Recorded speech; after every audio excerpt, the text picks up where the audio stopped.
오늘 출애굽기 6장 2절에서 9절의 본문 심음과 거둠의 법칙 7번째 시간입니다. 변화를 원한다면 영적 금단 현상을 극복하라 라는 제목으로 말씀 나누겠습니다.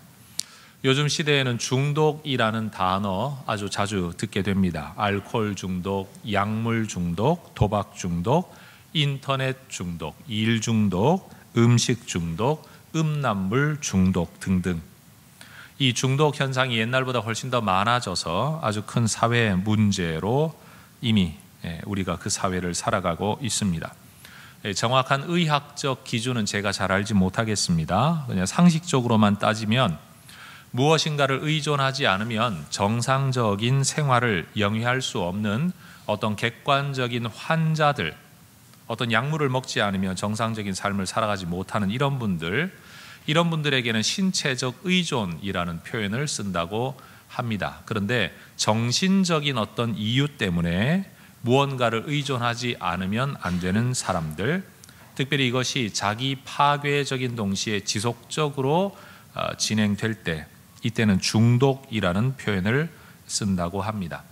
그러나 그것이 정상적인 것이든 비정상적인 것이든 간에 오랫동안 무언가에 의존해 왔던 사람이 그것을 끊게 되면 누구에게나 금단 증상이 일어나죠.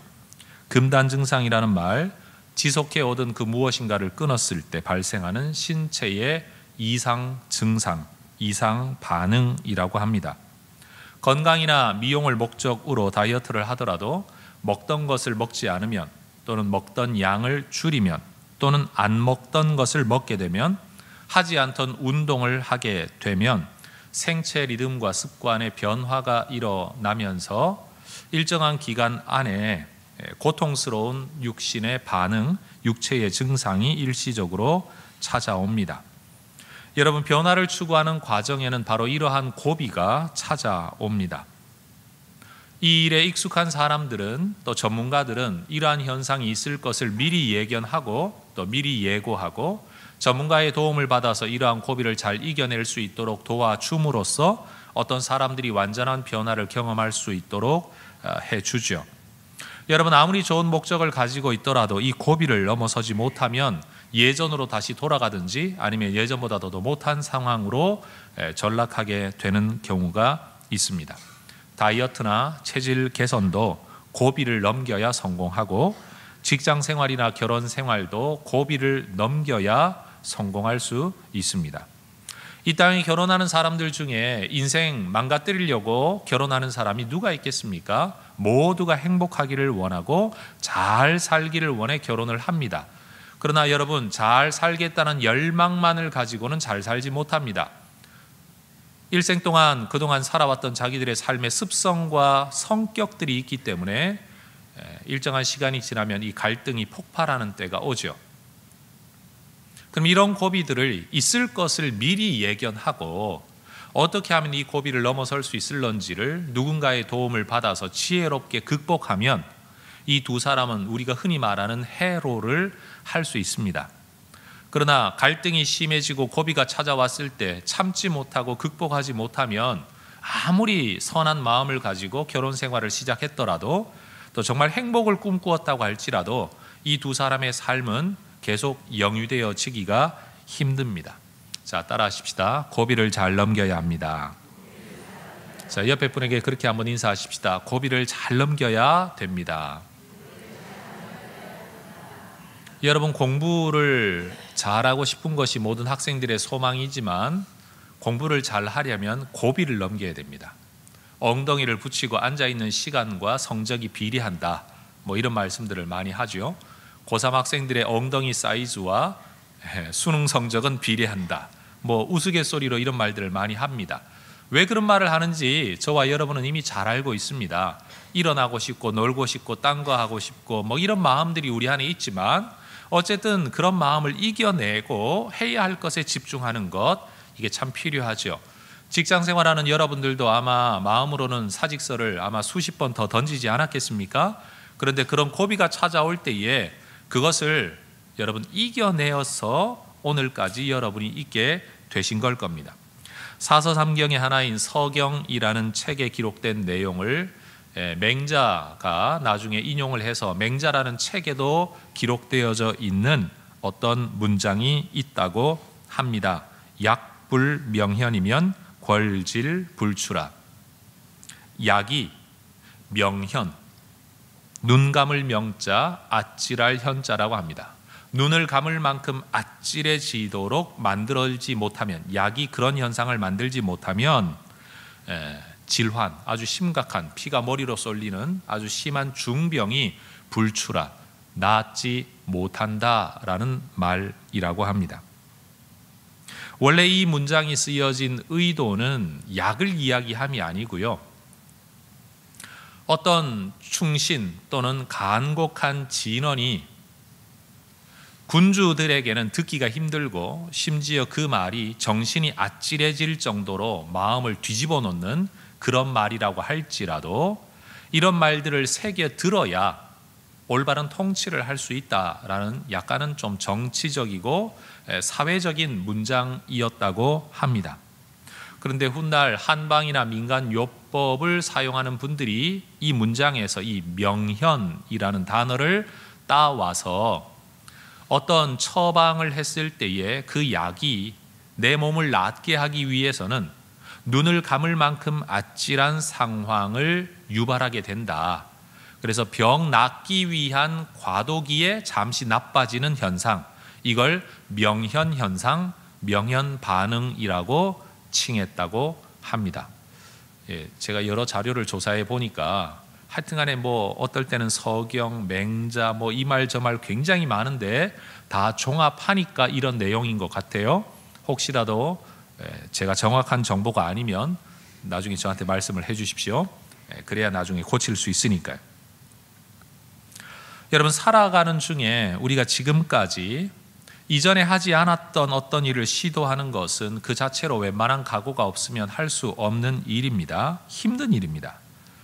그런데 새로운 시도 자체도 참 힘든 일이지만 그 새로운 시도와 도전의 과정 속에 어떤 일은 이전에 도전하지 않는 인생을 살던 사람은 한 번도 겪어본 일이 아니기 때문에, 또 도전 안 하고도 잘 살아왔는데 굳이 도전함으로, 새로 시도함으로 내가 만나는 어려운 일, 그걸 감내하면서까지 끝까지 그 길을 걸어가는 것 더 어려운 일입니다.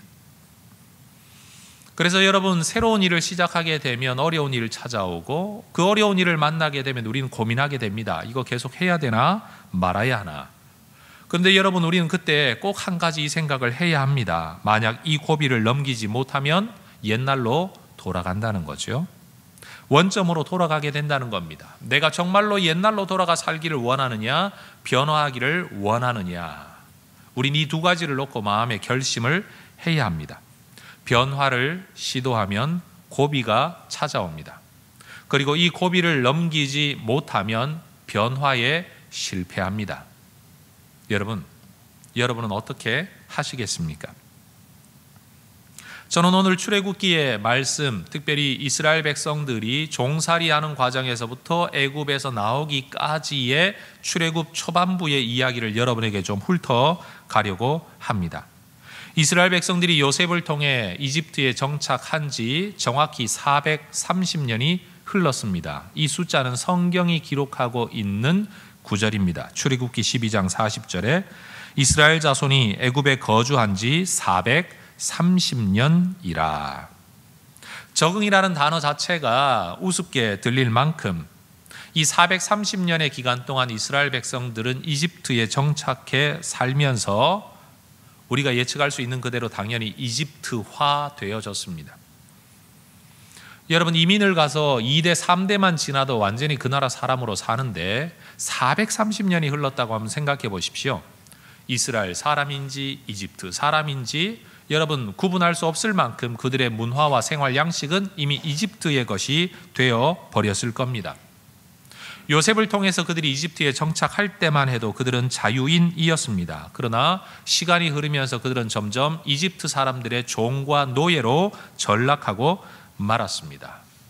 그러니 여러분, 이 430년의 기간을 규정할 수 있는 두 개의 단어가 있습니다. 하나는 이집트화 되었다는 것과 또 하나는 노예화 되었다는 겁니다. 이게 430년의 기간이 이스라엘 백성들에게 가지고 온 결과입니다. 하나님께서는 이 430년의 기간 동안에 어떠한 형태로도 이스라엘 백성들에게 자신을 계시하지 않으셨습니다. 그리고 이 시점에 이르기까지 이스라엘 백성들에게는 어떠한 신앙적 경전도 만들어지지 않았습니다. 뿐만 아니라 정형화된 어떤 신앙적 제의 형식도 만들어지지 않았습니다. 그리고 종교 지도자들도 존재하지 않았습니다. 경전도 없었고 신앙 형식도 없었고 종교 지도자도 없는, 그럼에도 불구하고 이스라엘 백성들은 430년이 흐르는 이 긴 시간 동안에도 조상들로부터 아브라함과 이삭과 야곱에게 주셨던 하나님의 약속의 말씀을 전해 듣고 있었습니다. 여러분, 이것이 이스라엘 백성들의 놀라움입니다. 여러분, 우리가 당장 430년이 아니라 43년이 흐른 다음에 과연 내가 오늘 예수를 믿고 있고 내가 교회를 다니고 있고 내가 직분을 가지고 있는 사람임에도 불구하고 내 자손들이 내가 갖고 있는 이 믿음을 가지고 있을 것이라고 누가 장담할 수 있겠습니까? 여러분, 우리가 선교를 이야기할 때에 지리적, 지역적, 공간적인 개념에서 우리가 지금 우리는 복음을 가지고 있고 성경을 가지고 있고 예수에 대한 믿음을 가지고 있는데 이 믿음을 가지지 못한 사람들에게 복음을 전하는 것을 우리는 선교라고 말을 합니다. 그리고 이런 선교 활동을 하는 분들은 늘 마음속에 하나의 성경 구절을 담고 있죠. 땅끝까지 이르러 내 증인이 될 것이다. 땅끝, 바로 이 단어를 가슴에 품고 있습니다. 그러나 여러분, 이 공간의 개념에서 땅끝을 이야기할 때는 복음을 가진 자가 복음을 가지지 못한 자에게 동시대적으로 전하는 것이지만 이걸 시간의 개념으로 바꾸면요, 앞 세대가 다음 세대에게 말씀을 전하고 성경을 전하고 믿음을 전하는 것, 이게 선교라는 것을 알게 됩니다. 그래서 저는 우리 교회에서 늘 이것을 강조하죠. 여러분 한번 따라해 보십시다. 교육은 선교입니다. 여러분, 교육 선교라는 말이 있습니다. 교육 활동을 통해 선교를 하겠다, 이걸 교육 선교라고 말을 합니다. 선교 교육이라는 것도 있습니다. 이것은 선교를 위해 교육한다는 말입니다. 교육 선교도 말고 선교 교육도 말고 교육 이퀄 선교, 교육이 곧 선교다. 여러분, 이것이 저는 성경의 개념이라고 확신합니다. 여러분, 선교사님들이 남의 나라 남의 민족에 가서 복음을 전하는 일 정말 중요합니다. 해야 할 일입니다. 동시대적으로 우리가 해야 할 일입니다. 그런데 부모가 자녀에게 믿음을 전수해 주는 것, 이건 부모가 해야 할 일입니다. 따라 하십시다. 부모는 선교사로 부름받았습니다. 다시요. 부모는 세대의 선교사로 부름받았습니다. 여러분, 이 사명을 받아들여야 됩니다.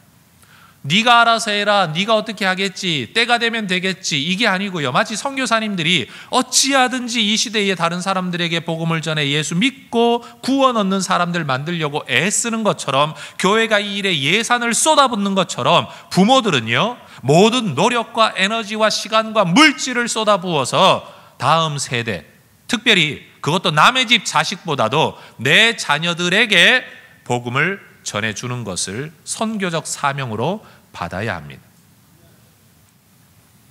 우리나라에 대한성서공회라는 기관이 있습니다. 전 세계적으로 성서공회는 이 세계적인 조직인데 우리나라에 있는 성서공회, 그래서 대한성서공회는 전 세계적으로요, 성경 보급하는 이 비율이 2등입니다. 우리나라가 그렇게 전 세계적으로 각 나라의 언어로 성경을 찍어 보급하는 일에 굉장히 열심을 내고 있습니다. 그리고 이 자리에 앉아 계신 여러분들도 집에 한두 권의 성경 없는 분 없을 겁니다. 그런데 문제는 성경은 보급했는데 성경을 읽지는 않는다는 사실이에요. 많은 사람들이 교회를 출석합니다. 그래서 예배라는 시스템 안에서, 제도와 문화 안에서 기독교 문화에는 점점 익숙해져요. 교회는 목사님들이 계시고 장로님들이라는 분이 있고 권사나 아니면 안수집사나 집사님들이라는 분이 있고, 교회는 이렇게 운영되어지고 교회는 이렇게 처신하면 되는 거고, 교회 문화에는 익숙해져 있는데 정작 성경 말씀에는 익숙하지도 않고 말씀에 대한 깊이는 없는 성도들이 참 많습니다. 이런 사람들은 교회 문화에는 굉장히 익숙해서 하나님을 이야기하고 신앙을 이야기하고 성경을 이야기하기도 하지만 정작 성경의 핵심적인 내용을 앞뒤가 일관성 있게 신학적 사고를 하는 사람이 많지 않습니다. 그러다 보니까 교회가 오늘날 분란이 참 많습니다. 옛날에도요, 교회 목사님들 문제 있었고 교회 성도들끼리 다툼이 있었어요. 그러나 옛날 어른들은 성경에 깊이 뿌리 내리고 있었기 때문에 무슨 일이 있어도 말씀으로 해결하고 성경으로 돌아가서 교회가 분란 일어나고 쪼개지고 이런 일이 별로 없었어요. 그런데 오늘날은 성경 모르고 말만 다 떠들고, 이 사람도 성경 이야기하고 저 사람도 성경 이야기하는데 진짜 성경은 제대로 모르고 자기 소견에 오른 대로 내가 하고 싶은 말을 성경을 이끌어다가 하면서 싸우고 있으니, 여러분, 오늘날처럼 교회 분열이 많고 교회 문제가 많고 심각한 때가 또 언제 있었습니까? 저는 여러분에게 간곡히 부탁을 드립니다. 성경을 들고 다니는 사람만 되지 말고 성경을 읽는 성도들이 되시기를 축복합니다. 성경을 소유하는 사람이 될 게 아니라 성경을 읽고 묵상하고 말씀에 따라 살아가는 성도들이 되어야 합니다. 저는 혜성교회가 여러분 올해로 우리가 67년의 역사를 맞이하게 되는데, 여러분 우리가 이 믿음의 유산을 우리의 후손들에게 정말 잘 물려줄 수 있기를 원합니다. 우리보다도 더 말씀에 훈련되어진 하나님의 사람들이 자라날 수 있기를 원합니다. 우리 부모님은 못 배웠어도 자식을 교육시킨 것처럼 우리는 좀 연약해도 우리의 자손들만큼은 말씀에 훈련되어진 사람들이 나올 수 있기를 소망합니다. 여러분, 부모가 자녀에게 하나님을 이야기해 주지 않으면 우리 자녀들은 어디에서도 하나님을 들을 수 없습니다. 부모가 자신의 인격의 그릇에, 삶의 그릇에 하나님을 담아 자손들에게 보여주지 않으면 자손들은 진짜 살아계신 하나님의 모습을 어디에서도 볼 수 없습니다. 길거리 광고판에 아무리 전도 문장을 써놓아도 그 전도 문장을 보고 누가 감동을 받겠습니까? 결국은 그 문장을 보면서 누군가를 떠올리고 어떤 사람을 떠올리면서 저걸 믿으면 이렇게 되는 거구나. 여러분, 이래서 전도가 이루어지는 거지 문장 자체가 사람을 전도하는 건 아니지 않겠습니까? 인격의 그릇에, 삶의 그릇에 복음이 담겨져야 누군가가 그 복음을 받아들일 수 있게 된다는 겁니다. 이스라엘 백성들은 그렇게 아무런 종교 형식도 없었고 신앙의 지도자들도 없었고 아무 경전도 없었지만 부모로부터 아브라함과 이삭과 야곱에게 주셨던 하나님의 약속의 말씀, 하나님을 향한 신앙을 들었고 그 신앙의 근거에 하나님께 기도했습니다. 출애굽기 2장 23절에 보면 여러 해 후에 애굽 왕은 죽었고 이스라엘 자손은 고된 노동으로 말미암아 탄식하며 부르짖으니 그 고된 노동으로 말미암아 부르짖는 소리가 하나님께 상달되었다고 합니다. 여러분, 탄식하여 부르짖는 그 소리가 하나님께 상달되었다. 여러분, 누구나 탄식하는 사람 많지만 그 탄식의 소리가 하나님께 위로 도달하는, 상달되어지는 경우 많지 않습니다. 왜 하나님은 이스라엘 백성들의 탄식을 들으셨을까요? 24절과 5절은 연이어 말씀합니다. 하나님이 그들의 고통 소리를 들으시고 하나님이 아브라함과 이삭과 야곱에게 세운 그의 언약을 기억하사 하나님이 이스라엘 자손을 돌보셨고 하나님이 그들을 기억하셨더라. 따라하십시다. 기억하셨더라. 뭘 기억하셨습니까? 언약을 기억하셨고 이스라엘 백성들을 기억하셨습니다. 여러분, 하나님께서 우리의 기도를 들으시는 이유는 철저히 약속에 근거합니다. 오늘 우리도 하나님의 이름을 불러 기도할 때 하나님이 우리의 기도를 들으시는 이유는 우리가 하나님이 우리의 믿음의 조상들에게 주셨던 약속의 말씀에 근거해서 기도하기 때문에 하나님께서 이 약속을 기억하시고 우리의 기도를 기억하시고 우리의 인생을 기억하시는 것입니다.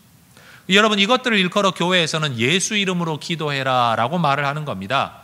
열려라 참깨 주문이 아니에요. 예수 이름으로 하는 기도는 주문이 아닙니다. 예수 이름으로 기도하라는 것은 그 예수님 안에서 주어진 약속을 붙들고 믿음을 가지고 기도할 때 하나님이 들으신다는 의미를 가지고 있다는 거죠. 그러니 세상에 참 수많은 사람들이 탄식하지만 그들의 탄식에 대하여 하나님이 응답하시지를 않습니다. 왜요? 약속 밖에 있기 때문입니다. 믿음 안에 있다는 사실이 얼마나 감사한 일입니까? 그것은요, 내가 믿음 안에 있기 때문에 내 탄식을, 내가 믿음 안에 있기 때문에 나의 부르짖음을 우리 하나님이 그 약속 안에서 들으시고 응답하신다는 겁니다. 우리의 자손들에게도 여러분 이런 약속이 주어질 수 있기를 소망합니다. 여러분, 부모가 믿음을 쌓아놓고 부모가 기도를 쌓아놓고 부모가 하나님과 약속을 맺어 놓으니까요, 자손들이 어려울 때에 부르짖어 기도하니까 하나님이 이 사람보다도 먼저 그들의 부모, 하나님이 약속을 맺었던 그 부모를 기억하시고 이 자손들을 기억하신답니다. 여러분, 자녀들을 위해 뭘 남겨주기를 원하십니까? 돈? 좋죠. 이왕이면 남겨주십시오. 없는 것보다는 낫습니다. 그러나 여러분, 부모가 자녀에게 남겨줄 수 있는 최고는요, 그 자녀를 향한 하나님과의 약속입니다. 신앙과 기도 가운데, 그 자손을 위한 기도 가운데 하나님이 내게 약속만 주시면 그 자녀가 당장은 믿음을 떠나 있고 믿음에 연약할지는 몰라도 때가 되어 어떤 때에 하나님 앞에 부르짖으면 하나님께서 그 자손 보기보다도 그 부모가 하나님과 맺어놓은 언약을 기억하시고 그 자손의 삶을 붙들어 주신다는 겁니다. 여러분, 이 약속을 후손들에게 물려주는 여러분 되시기를 축복합니다. 아브라함과 맺으셨던 약속, 이삭과 야곱과 맺으셨던 바로 그 약속. 저는 소망하는 게 있어요. 내가 세상을 떠나고 난 다음에 내 아들과 딸 때에 또 그 다음에 자손 때에 우리 집안은 지금보다도 더 멋지게 될 거다. 내가 하나님께 뿌려놓은 희생과 헌신의 삶의 근거 위에 내가 내 후손들을 위하여 기도를 뿌려놓은 것들이 아무 바닥 없는 데서 내가 이만큼 살았다면 내 후손들은 말 그대로 땅 짚고 헤엄치는 인생을 살게 되지 않겠나. 물론 어려운 일이 없다는 뜻은 절대 아닙니다. 여러분, 우리 혜성의 가족들이 지금 우리도 복받고 살고 잘 살아야 되겠지만, 여러분, 우리의 다음 세대에 내 다음 때 목회하는 목사님과 내 다음 때의 교회를 섬기는 장로님들과 우리의 다음 때에 이 교회를 섬기게 될 청년들과 우리의 후손들은 여러분, 우리보다도 더 큰 은혜의 이 울타리 안에서 살아갈 수 있도록 이 하나님과 약속을 맺는 우리 혜성교인들 될 수 있기를 축복합니다. 헛된 기도는 아무것도 없습니다. 뿌려진 기도는요, 허공으로 날아가는 게 아닙니다. 다 성취되어집니다. 하나님께서 아브라함과 이삭과 야곱과 맺으셨던 언약을 기억하시고 그리고 부르짖는 이스라엘 백성을 기억하셨더라. 여러분은요, 정말 좋은 부모님이세요. 왜냐하면요, 자손들에게 믿음과 기도를 심고 계시기 때문입니다. 옆에 분을 한번 격려해 주십시오. 당신은 정말 좋은 부모입니다. 시작. 네. 여러분과 저는 그 은혜와 복을 누리지 못했을런지 몰라도요, 우리의 자손들은 분명 그 복을 누리게 될 겁니다. 그러니 여러분, 기도할 때마다 단순히 지금 돈, 지식, 대학, 직장, 취직, 건강 이런 것들만 기도하지 말고 하나님, 내 자손들이 마치 다윗의 믿음의 약속으로 솔로몬이 복을 누린 것처럼, 그리고 하나님께서 또 솔로몬에게 주신 약속 때문에 그의 당대에는 권한을 뺏지 아니하고 그 다음 때에 어떤 일이 일어났던 것처럼 가만 들여다보면요, 부모 때문에 복받은 자식들이 성경에는 얼마나 많은지 몰라요. 우리의 후손이 그런 복을 누릴 수 있기를 소망합니다. 하나님은 이렇게 부르짖는 이스라엘 백성들 430년이나 이집트화 되어진 사람들, 심지어 그 어떠한 종교적 제의와 형식도 없이 신앙의 지도자도 없이 단순히 그냥 고통 때문에 부르짖고 있는 이 사람들, 심지어 그들이 기도했지만 그들은 하나님의 이름도 몰랐어요. 여호와라는 이름을 모세를 통해 처음 주셨기 때문에 그들은 하나님에게 기도했지만 하나님의 이름도 몰랐지만 기도할 때 하나님은 그 기도를 들으셨지요. 그리고 하나님은 그들을 구원하시기 위해 일하십니다. 하나님의 구체적인 일하심은요, 이미 430년 이 모든 기간에도 역사하고 계셨겠지만 아주 구체적으로는 모세라는 사람을 준비시키심으로 이스라엘 백성의 구원을 준비하고 계셨습니다. 여러분, 모세라는 이름은 물에서 건져냄을 받았다라는 뜻을 가지고 있는 이름이 모세입니다. 건져냄 받은 자. 그러나 하나님은 그가 모세라는 이름으로 이름 지어질 때에 그가 건져냄을 받은 자인 동시에 그가 이스라엘 백성을 건져낼 자라는 의미를 이미 담고 계셨어요. 그가 1살, 2살 나이를 먹어가며 40세가 될 때까지 그가 여러분 이집트의 왕궁에서 교육을 받는 이 모든 과정 속에서도 광야에서 나는 이방의 객이 되었다 탄식하며 나 인생은 이제 끝났다 절망 가운데 살아갈 그때도 하나님은 모세를 통한 이스라엘 백성의 구원의 일을 진행하고 계셨어요. 그리고 하나님은 모세에게 나타나 말씀하셨죠. 출애굽기 3장 7절 이하에 여호와께서 이르시되 내가 애굽에 있는 내 백성의 고통을 분명히 보고 그들이 그들의 감독자로 말미암아 부르짖음을 듣고 그 근심을 알고 내가 내려가서 그들을 애굽인의 손에서 건져내고 그들을 그 땅에서 인도하여 이러이러한 지방에 데려가려 하노라. 따라하십시다. 보고 듣고 알고 건져내고 인도하여 데려가겠노라. 여러분, 하나님께서 부르짖는 이스라엘 백성들에게 주신 약속의 말씀이 이겁니다. 보고 알고 듣고 그렇게 내가 너희들을 건져내겠다, 인도하겠다, 데려가겠다. 삶의 고통스러운 형편 속에서 우리가 꿈꾸고 기도하는 것이 바로 이것 아니겠습니까? 우리가 만나고 싶은 하나님의 모습이 바로 이것 아닙니까? 다시 한번 따라해 볼까요? 하나님, 보십시오, 들으십시오, 알아주십시오, 건져주십시오, 인도해 주십시오, 약속의 땅으로 데려가 주십시오.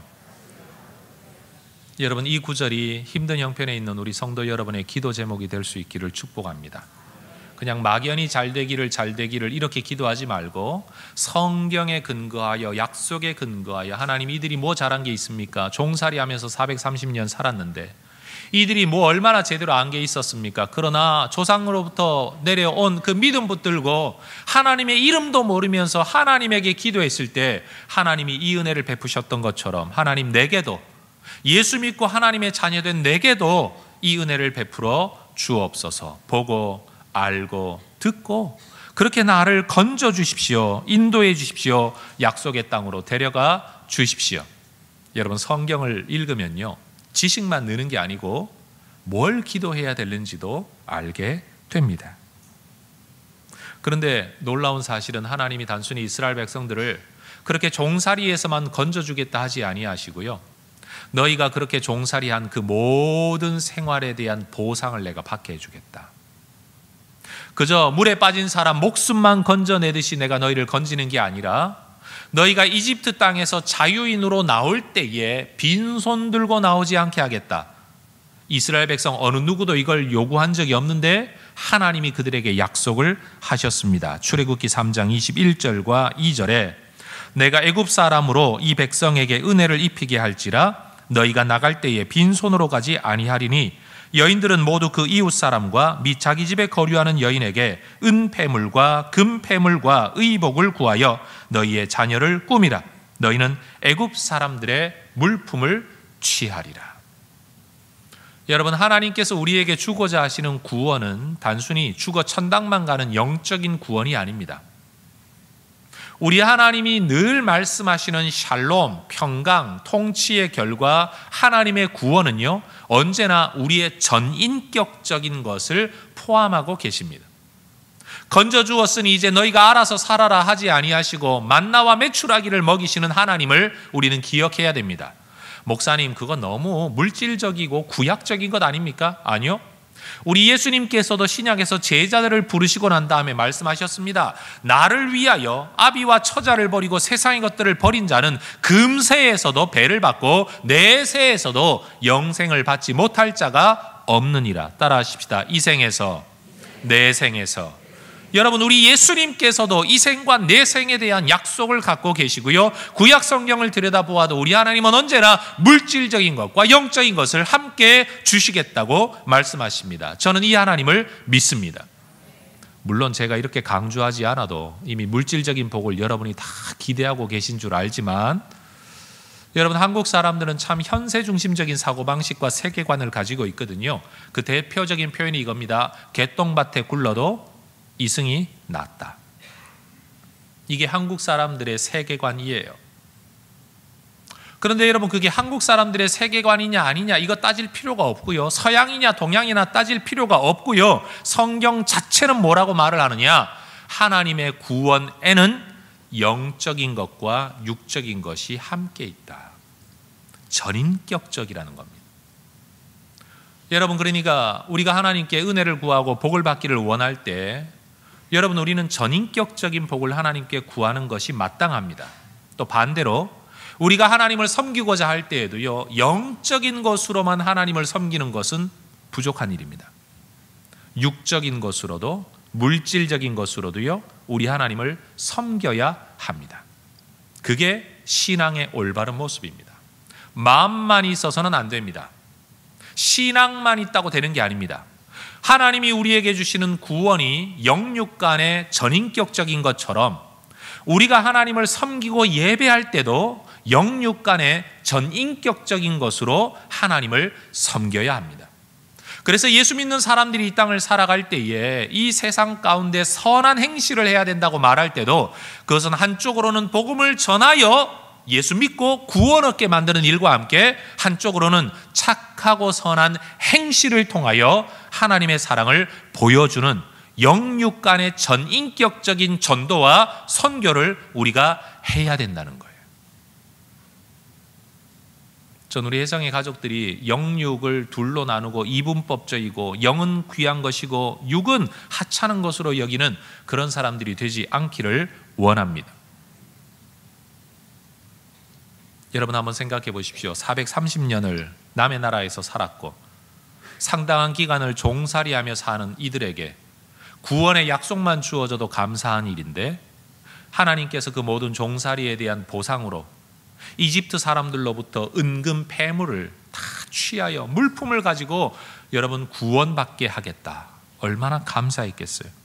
거기에 모세와 아론 같은 사람은 나타나 기적까지 행하지 않았습니까? 그 결과가 뭡니까? 출애굽기 4장 30절 31절에 아론이 여호와께서 모세에게 이르신 모든 말씀을 전하고 그 백성 앞에서 이적을 행하니 백성이 믿으며 여호와께서 이스라엘 자손을 찾으시고 그들의 고난을 살피셨다 함을 듣고 머리 숙여 경배하였더라. 따라하십시다. 믿고 경배하였더라.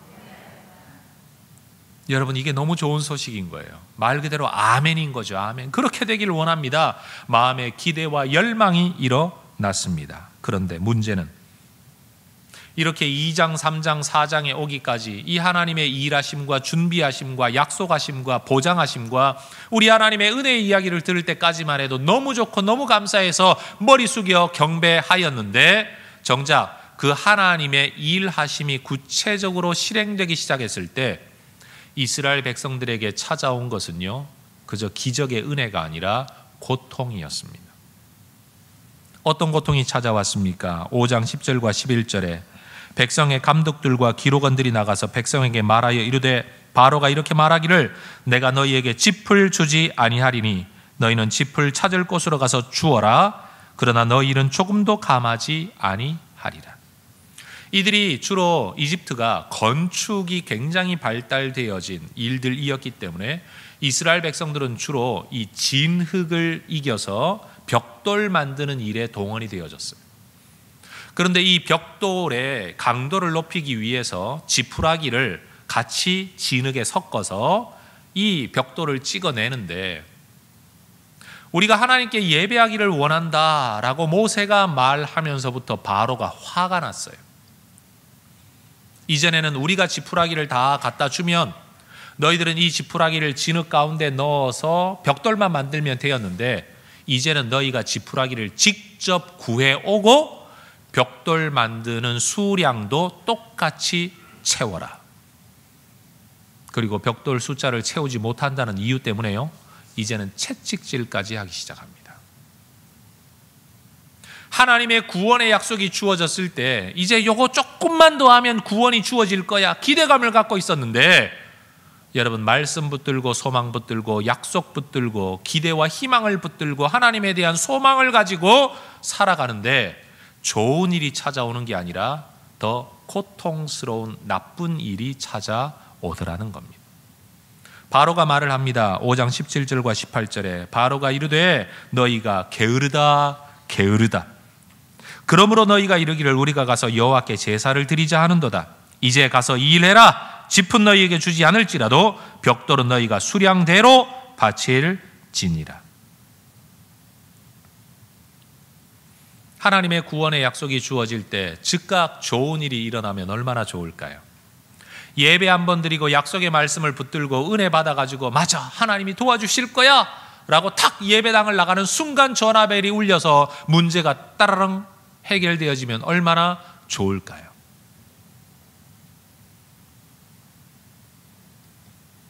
그런데 정작 하나님의 구원이 실행되어질 때에 당장 좋은 일이 찾아오기보다는 더 고통스러운 상황이 이스라엘 백성에게 찾아왔고, 이스라엘 백성들은 이것을 이겨낼 만큼 견뎌낼 만큼 훈련되어 있지를 못했습니다. 결국 그들은 약속의 말씀을 듣고 하나님 앞에 머리 숙여 경배했던 사람들이 된 동시에 얼마 가지 않아 하나님의 이름으로 하나님의 일꾼들 모세와 아론을 저주하는 사람, 그것도 하나님의 이름으로 저주하면서 이건 하나님의 뜻일 수가 없어 라고 생각하는 사람이 되었습니다. 5장 20절과 21절. 그들이 바로를 떠나 나올 때에 모세와 아론이 길에 서 있는 것을 보고 그들에게 이르되 너희가 우리를 바로의 눈과 그의 신하의 눈에 미운 것이 되게 하고 그들의 손에 칼을 주어 우리를 죽이게 하는도다. 여호와는 너희를 살피시고 판단하시기를 원하노라. 여러분 꿈꾸었습니다. 하나님의 구원, 마음에 뭉게 소망이 일어났습니다. 여기서 벗어날 수 있겠구나. 좋은 일이 있겠구나. 머지않아 하나님의 역사가 나타나겠구나. 그러나 그들에게 찾아온 것은요, 이 모든 소망을 짓이기는 고통스러운 현실이었습니다. 하나님의 구원의 말씀을 들을 때만 해도 너무 좋았는데 그 구원의 말씀이, 약속의 말씀이 더 이상 그들에게 소망이 되지를 않았습니다. 이유가 뭡니까? 오늘 우리가 읽었던 출애굽기 6장 본문의 9절은 말합니다. 모세가 이와 같이 이스라엘 자손에게 전하나 그들이 마음의 상함과 가혹한 노역으로 말미암아 모세의 말을 듣지 아니하였더라. 따라하십시다. 마음이 상하면 말씀이 들리지 않습니다. 다시요. 마음이 상하면 말씀이 들리지 않습니다. 이게 이스라엘 백성들의 형편이었어요. 가혹한 노역, 고통이 찾아와도 말씀을 붙들 수 있는 힘이 있어야 되는데 430년 동안 한 번도 이런 훈련을 받아본 적이 없고 이런 과정을 거쳐본 적이 없기 때문에 여러분 어려움이 찾아오니까 말씀에 대한 소망과 믿음은 한순간에 어디로 갔는지 다 사라져버리고 말았다는 거죠. 마치 예수님이 씨 뿌리는 비유를 통해 말씀하시기를 뿌리긴 뿌렸는데 여러분 돌짝밭에 떨어지니까 햇빛 좀 나면 금방 죽어버리는 것처럼 하나님의 말씀을 들을 때는 너무 좋았는데 감사했는데 머리 숙여 경배했는데 가혹한 노역이라는 환경이 딱 찾아오자마자 그 속에 있었던 말씀에 대한 믿음, 꿈, 희망 모든 것들이 메말라버리고 만 거죠. 성숙하지 못한 하나님의 사람들의 모습인 겁니다. 여러분 요셉 이야기를 여러분은 잘 알고 계실 겁니다. 어느 날 요셉이 꿈을 꾸었습니다. 내가 꿈꾸고 기대한 게 아니고요. 내가 만든 내 인생의 미래 계획이 아니고요. 말 그대로 하나님이 꿈을 꾸게 하셨습니다. 하나님이 주신 꿈입니다. 볏집단이 다 일어서 있는데 형제들의 볏집단이 내게 다 절을 합니다. 내가 하늘의 작은 별인데 해와 달과 11별이 모두 나에게 절을 합니다. 하나님이 주신 꿈이에요. 꾸고 싶었던 꿈이 아니라, 내가 원하는 내 인생이 아니라 하나님이 주신 꿈이었어요. 그런데 이 꿈을 꾸고 난 이후로 요셉에게 찾아온 인생의 과정이 무엇입니까? 형들은 그들을 시기하고 미워해서 여러분 대상들에게 동생을 팔아버립니다. 여러분 형제들에게 팔려가는 그 마음 얼마나 힘들었을까요? 남의 나라에서 언어도 알지 못하는 그 땅에서 남의 집에 종살이로 살게 됩니다.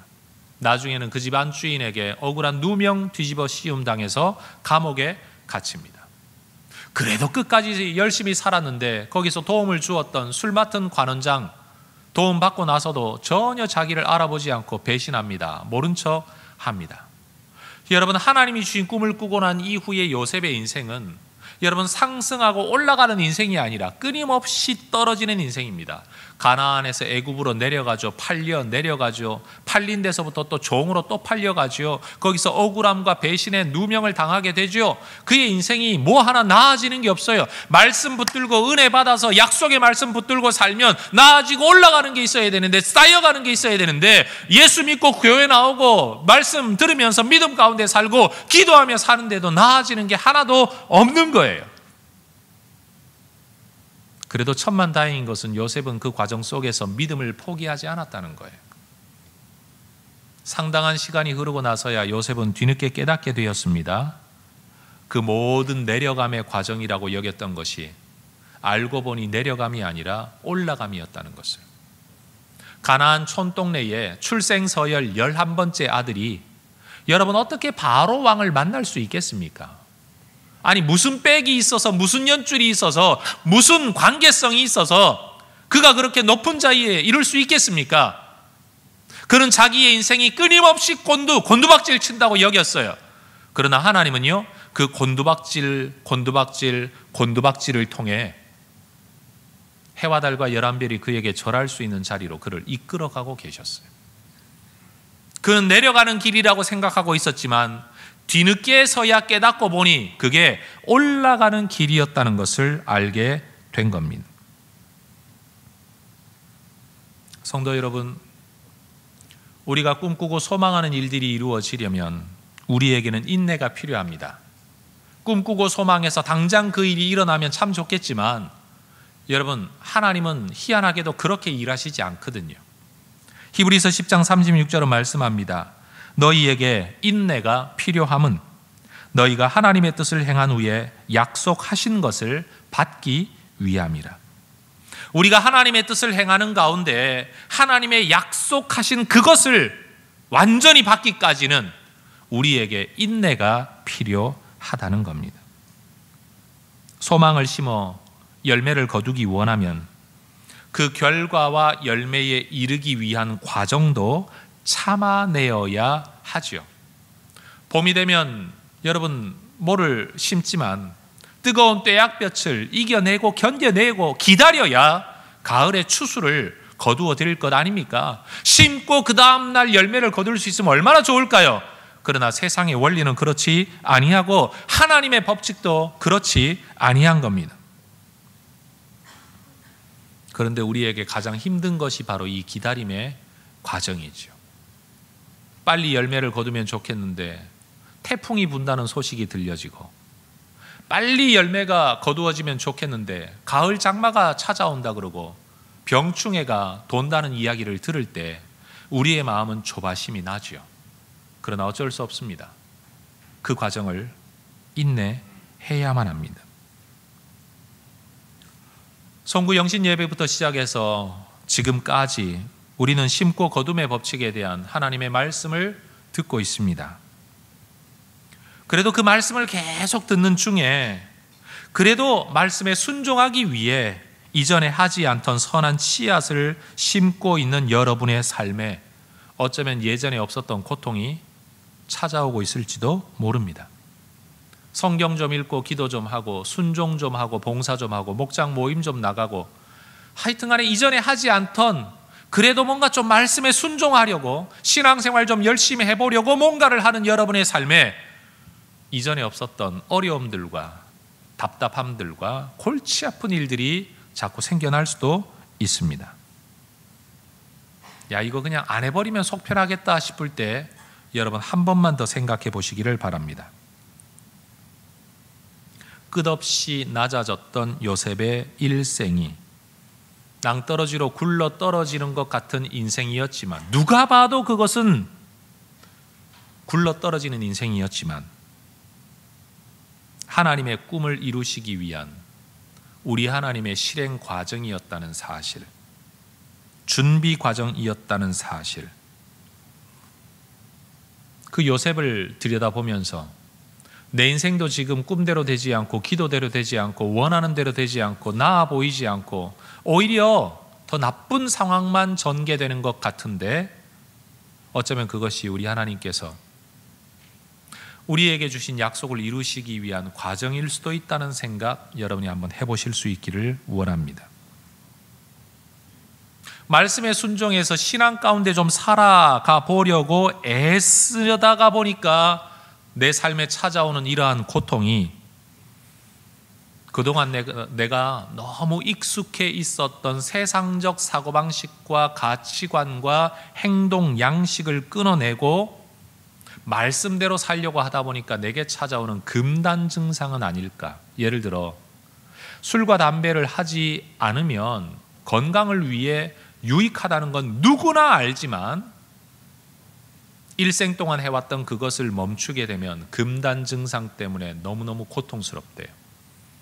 어지럽고 잠도 안 오고 먹어도 소화도 안 되고 뭐 별의별 증상이 다 일어난답니다.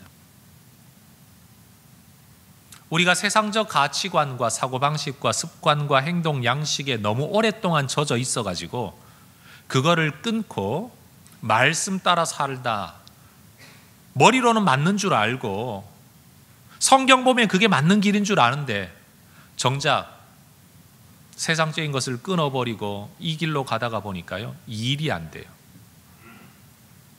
옛날에는 세상 방식대로 하면 일이 잘 풀렸는데 이제는 그 방법 안 쓰니까 일이 안 되죠. 머리 아프죠. 골치 아프죠. 잠이 안 오죠. 그런데 어떡합니까?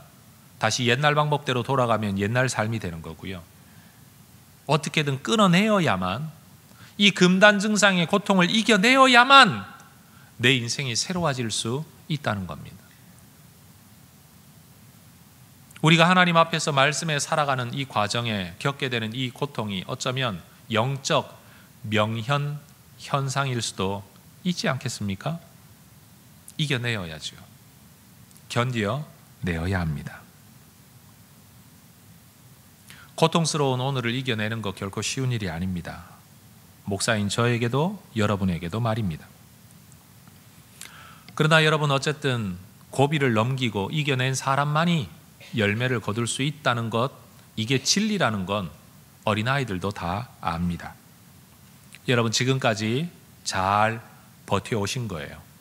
여러분이 지금 이 자리에 있다는 것만으로도 여러분이 얼마나 힘써서 버티고 있는지를 보여주는 증거이고, 이 말씀을 새겨 들으면서 그래도 말씀대로 살아보려고 고민하고 여러분 내적인 분투를 하고 있다는 거, 이거 우리 하나님이 기뻐하시는 아름다운 일입니다.